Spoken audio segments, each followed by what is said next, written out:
Hey there, I'm Mark from Spectrum Pulse, and today we have from Vince Staples, Dark Times. The thought that has most crystallized in my last few Vince Staples reviews is, I don't know what the hell I want from him anymore, and I'm increasingly okay with not having a clear answer. I will say getting older and more aware means that tonally his work has picked up a different resonance. The writing sinks in deeper, and I've come around enough to the production thanks to rock-solid compositional fundamentals that both the self-titled album and Ramona Park Broke My Heart have aged really well, but I also think some of it has come with watching him artistically expand on his Netflix show, or just on any number of podcasts where it's very obvious he's the smartest guy in the room, but is also wise enough to know he doesn't need to prove it. So I was actually quite excited for this new album, his last on Def Jam, with a familiar tight runtime, and thus, while I'll probably describe this as a draining listen, it's also probably Vince Staples' best album since FM,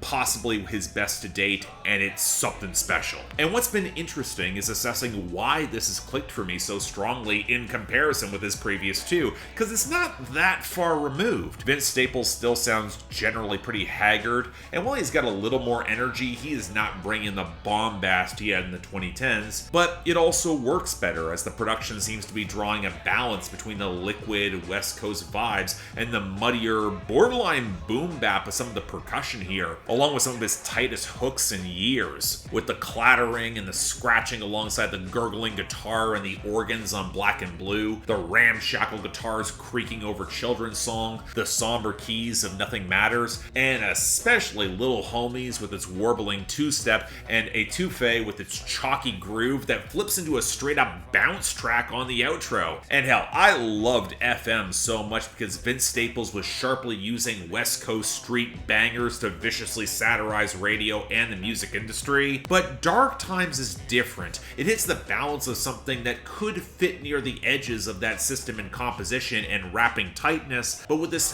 thicker, heavier texture that he's now thoroughly made his own, which helps him feel distinct from the slew of underground MCs with a lot of similar textures, but more meandering structure. And you know what? That kind of makes sense too, especially coming from Vince Staples, who can play that commercial game while vivisecting it. And I think that's where this album really picked up a deeper resonance for me. It feels like the systemic awareness is now once again at the forefront, not just in critique of the bad systems, but also where he himself fits into them or feels culpable within them, especially as someone who has actually found success. And these are notes that he has hit before across his catalog. On Government Cheese, he literally samples Blue Suede from Hell Can Wait, a subtle reiteration of what it's like to be within these cycles. And on Black and Blue, he references gangland posturing as folklore, a callback to Surf from Summertime '06. But there's this deeper awareness of how the systems feel entrenched, and the melancholy feels deeper in knowing the societal changes required to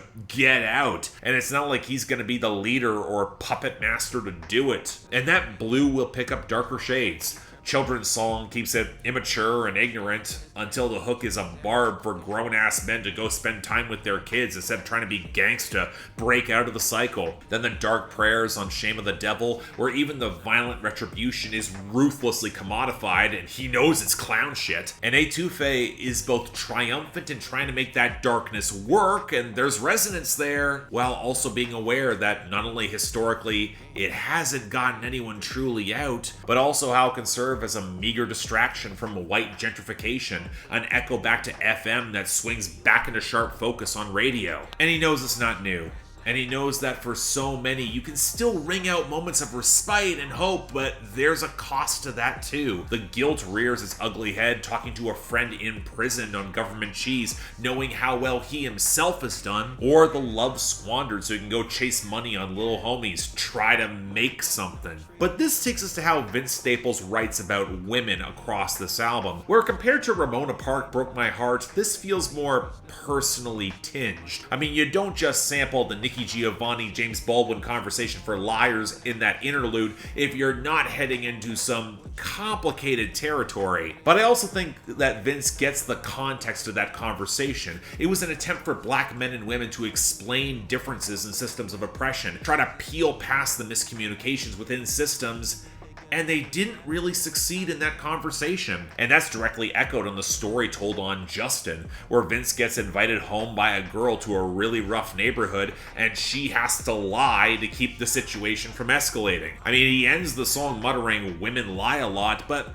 there are layers to that, not just sequenced after liars, not just in how it could be de-escalating of what could be violent, not just in how lies can insert tough men into bad situations of which Vince is very familiar, not only how is it a survival mechanism for women as well among violent men in patriarchal power struggles, but also how it reads just as much on his refusal to be vulnerable, upholding traditional masculine structures because on the streets, that's how you survive. And more than ever, he feels acutely aware of that emotional toll. I mean, the album opens up with the instrumental interlude called "Close Your Eyes and Swing," which online fans will recognize as Vince Staples clapping back at the noted abusive scumbucket Ronnie Radke, but how far removed is he from it? He's questioning that. And it's very telling at the end of Santigold's really pretty spoken word piece at the end of the album. She references a line from Shame on the Devil. "I know some hoes that'll pull up to give me some pussy before they come give me a hug."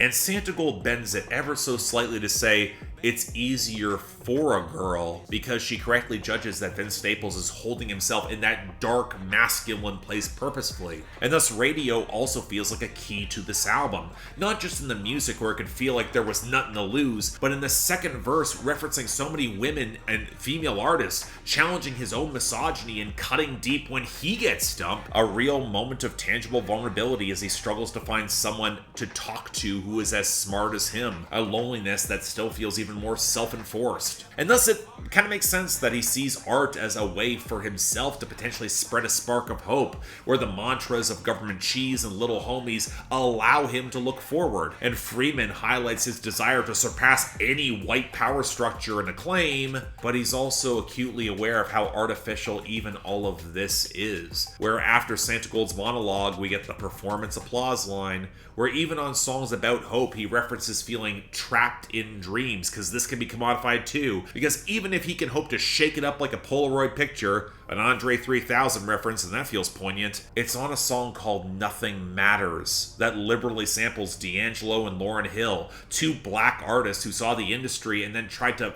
find their own ways to bend within, often not putting out music at all. And he's not going to try and control folks either. That's the way of the white puppet master. He can only show a change that might work. And yeah, that's fucking bleak.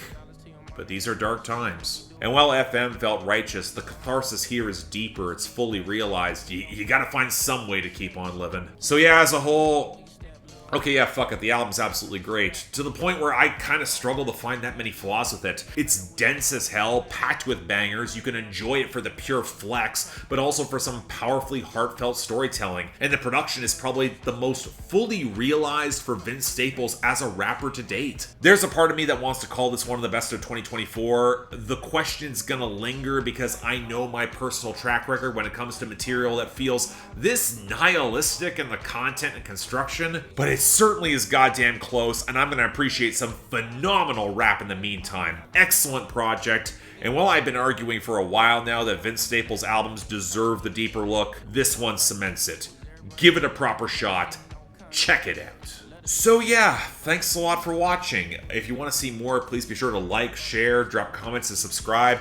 I know I've been on the Vince Staples hype wagon for a while, but this feels really special. And the more times I've listened to it, the more it's sunk in and resonated. Again, I think FM, it's up there with FM, if not surpassing it. I think this is going to age really well too. Beyond that though, if you guys have any comments, please leave them down there below. If you want to get involved in getting albums on my schedule to help support the channel, or just yell at me on my Discord, link to my Patreon is right over there. Don't feel obligated. Tough times, well, dark times really, but the option's available. Till then, I'm Mark, you're watching Spectrum Pulse, and I'll see you next time.